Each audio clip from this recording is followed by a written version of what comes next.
Hello there, lovely people. It's Alex from Nintendo Life here, and today it's time for us to review Blue Fire on the Nintendo Switch. This review was originally written by the superb Stuart Jipp and has been adapted for video by me. But anyway, that's more than enough waffling. Let's dive right into things.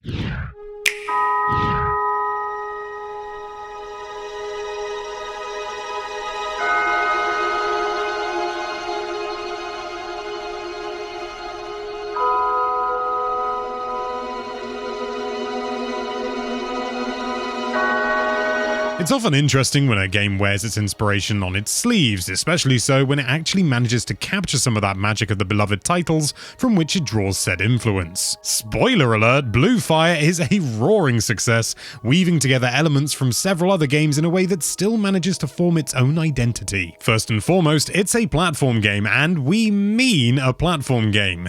With platforms. What we're dealing with here is a defiantly old-school 3D action platformer that's not afraid to confound you, test your reflexes, and drop you to your death if you miss a dash jump onto a tiny platform suspended in a void. That's not to say it's some grinding, masochistic meme game, just that it's got some teeth. It's quite refreshing, really, and although it's a bit of an obscure pick, Blue Fire reminded us mostly of a more polished Jersey Devil, which is a PlayStation platformer that had the difficult sensibilities of a classic NES game. This isn't to say that it's unfair, more that it just has a sort of a surprisingly demanding feel compared to contemporaries like A Hat in Time and other such. Also thrown into the mix is Exploration, which is gated from the most intense platforming in a fairly traditional but surprisingly rarely seen way. As you journey through the game world, you'll encounter void stages, which are essentially just shortish platforming stages that, by our reckoning, most recalled the floodless stages from Super Mario Sunshine in their abstract floaty through space style. The exploration areas are more akin to something like the Darksiders series. Platforming is still present, but there's fighting, fetching, switching, and hitting to be done. The combat is probably the weak link of Blue Fire, but that's not to say it's bad. Locking on with ZL, you can dance around enemies with your useful dash move, activate a block in order to parry attacks, and of course, swipe manically at your foes. It feels a little bit scattershot, but the difficulty of these sections is pitched quite low, so you won't find yourself too irritated when it comes time once again for more pugilism. You'll have to play carefully though, because many of these battles take place on unstable ground, meaning a hit and run strategy becomes optimal. Control-wise, things are a little bit loose, but in a way that feels much more liberating than frustrating. You move at a fair old clip, and the aforementioned air dash move covers a lot of ground. You can stop it short by releasing the ZR button during the move, but you'll need to learn how to judge this distance pretty quickly, as even the second void stage requires you to do this on remarkably precarious ground. The knockabout feel of the combat controls suit the combat, which is more of a means to an end than a really compelling part of the gameplay. You're able to augment and upgrade the new abilities that aid you in traversal with a double jump and a wall run, just to name a couple. These powers can be improved with collectibles in a similar way to the excellent Hollow Knight, and you'll always have something new to play with all the way through the game. And that's a lot of game. Our playthrough easily cracking the 20 hours without ever getting repetitive or boring. You're also able to upgrade your weapons and switch out your outfit, the former of which is going so far as to change up your animations as well, one of the many signs that this game was made with an awful lot of TLC. It's all very pretty as well, with an ethereal, unusual aesthetic which recalls the darker, odder scenes of Studio Ghibli films. Character designs are also appealing, with fun writing enhancing the brief NPC encounters as well. Things are brought down to earth just a little by the performance. It seems to hover between 30 and 60 FPS, but it's really not consistent by any stretch. It doesn't hitch in a way that will affect your gameplay, but it could definitely be better. A very pleasant and enjoyable surprise, Blue Fire is an auspicious attempt from Robi Studios, or is that ROBI? I don't know. Only the performance issues, mildly sloppy combat, and high difficulty are points of contention, and the latter will certainly depend on your point of view.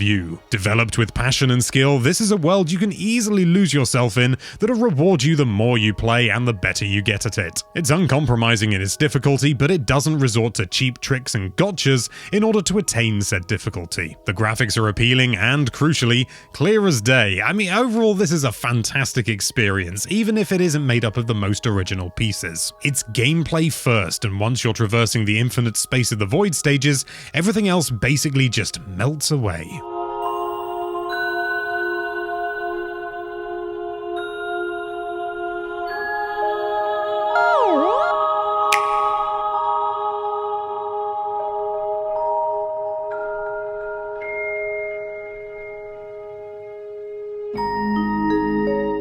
It's the end of the review and it's time for Alex's personal thoughts. I was going to make a little song out of that and then I bottled it. Stuart, as usual, hits the nail on the head. This is a great game. I must admit, when I first started playing it, I enjoyed it, but I was a little bit put off. I thought maybe it was a bit kind of loose and not really that refined.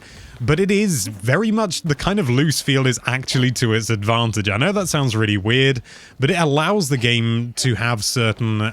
I don't even want to say exploits, but certain, like, high skill things. Like, you can reach areas before you're supposed to, and, you know, things like that. Really sort of typical Metroidvania-style things. And is this a Metroidvania? It's difficult to say. It's very much a platforming game, but it does have some backtracking as well. And lots of secrets. Lots and lots and lots of secrets. The main dungeons you go into definitely feel semi-Zelda-esque with, like, locked doors and things like that. And there were points of playing the game where things got maybe a little bit confusing and I didn't really know where I was supposed to be going, but thankfully these were fleeting and I was able to just jump back in and really get back and stuck into the action. As Stuart said, the combat is... it's fine. I sometimes find it's maybe a little bit too loose at points. It doesn't feel as precise or anything like that as I would expect, and there were a few design decisions that I feel were maybe a little bit suspect. Things like, you know, sort of random rivers of kill plane, like lava or water or whatever, when realistically there isn't any need for it to be there, and it's not that easy to see. You could argue it's part of the difficulty, but the fact that it's difficult to see and you reasonably wouldn't expect it to be there made it feel a little bit pointless, really. But having said all that, I really, really enjoy this game.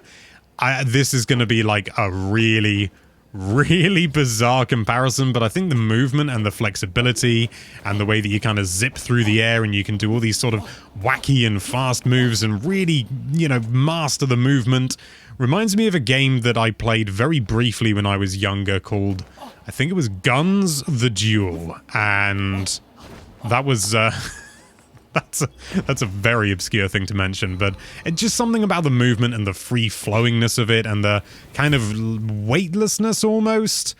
It just feels good. It feels masterful in order to, when you actually master it anyway. But at the same time, that kind of high skill ceiling thing it's optional. You don't have to play the game and do, you know, skip platforms and things like that and bounce off walls and do things that you're not supposed to and do several of the void missions before you've got the double jump, which I did, and it made it so difficult. But the fact that I could do it, that's just brilliant. I love that kind of open-ended, hey, if you can do it, you can do it kind of gameplay.